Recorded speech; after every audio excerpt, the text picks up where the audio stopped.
Do you remember how I got this 2.5-inch spiral cutting monster for my router table? I got a bigger one. Let's do something cool.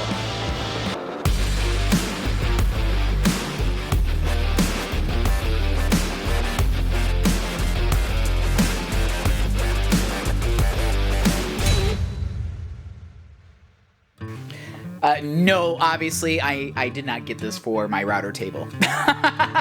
Oh, but that would be crazy.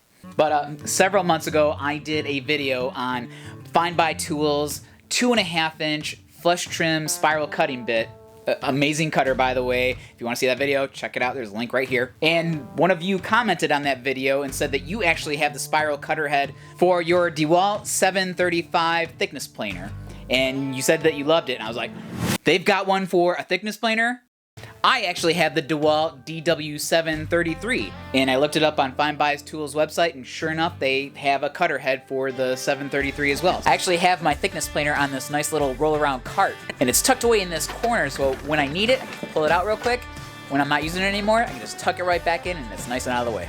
So I ordered one right away. It came in this fantastic packaging. It comes with 60 of these carbide inserts and screws. And this cutter is going to get us 20% smoother finish, 20% faster feed rate, 50% noise reduction, and 4,000% longer lifespan. So needless to say, today we are giving my thickness planer a hell of an upgrade.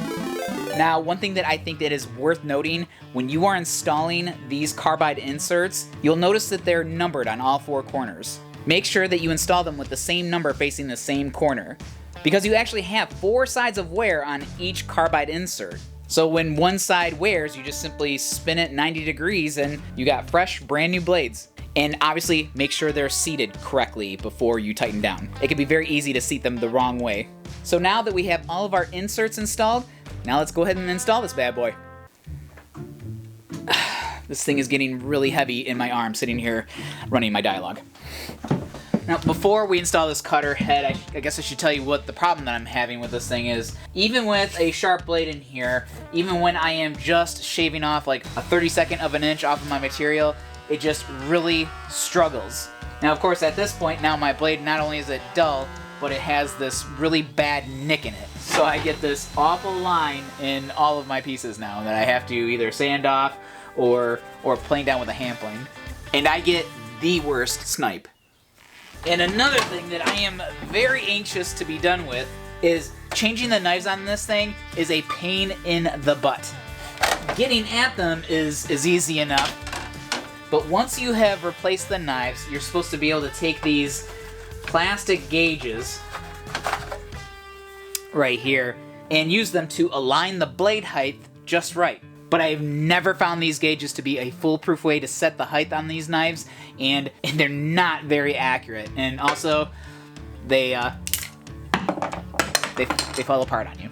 So now, I don't have to deal with that anymore. Now I can just simply take this cover off, turn around all of my carbide inserts, tighten them down, and be done with it. So yeah, these are the knives, and wow, they are shot. Yep, you can even see that divot that was causing all the trouble. Now, if I get a nick in this cutter head, all I have to do is change one little insert, not have to buy and replace 2 whole knives. Now, I'm not gonna lie to you. You're gonna have to take this thing apart quite a bit in order to install this new cutter head. But FindBuyTool, they got this great video on how to disassemble this particular model and put it back together. It'll be worth it in the end, I promise.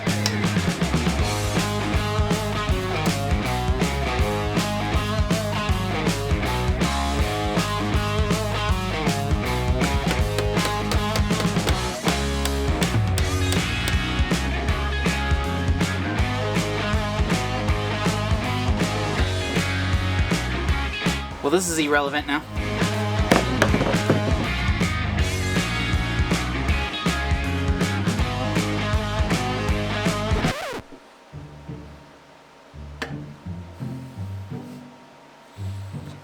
I have to remove all these inserts before I put the shaft in. This is why you read directions first. Alright, let's try that again. Also, I greased up the bearings too.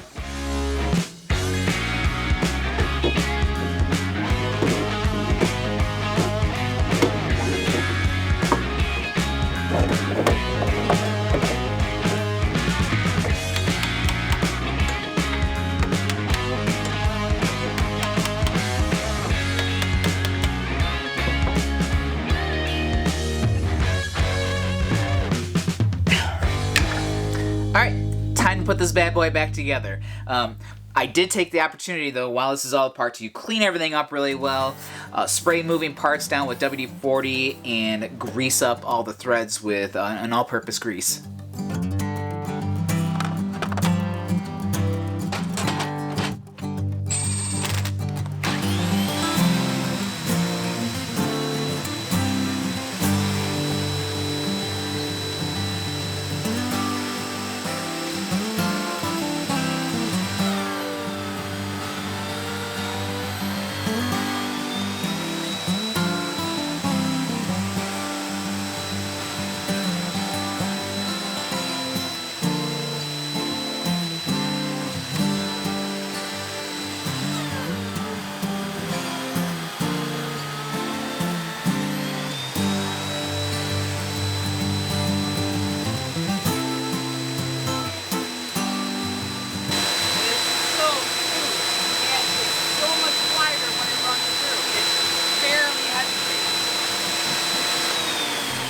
And that was an entire 1/16 of an inch I took on both passes. So total, I took off an 1/8 of an inch in about, I don't know, what is that, 10 seconds?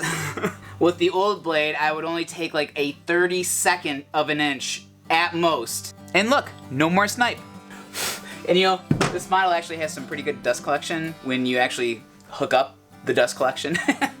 But yeah, to say that I have given this thickness planer an upgrade is an understatement. So I'm not sure how many models FindBuyTool has this particular spiral cut or spiral head available for, but I know that it has several DeWalt models on there, but go check it out. Use this code to get 6% off. And yeah, treat yourself.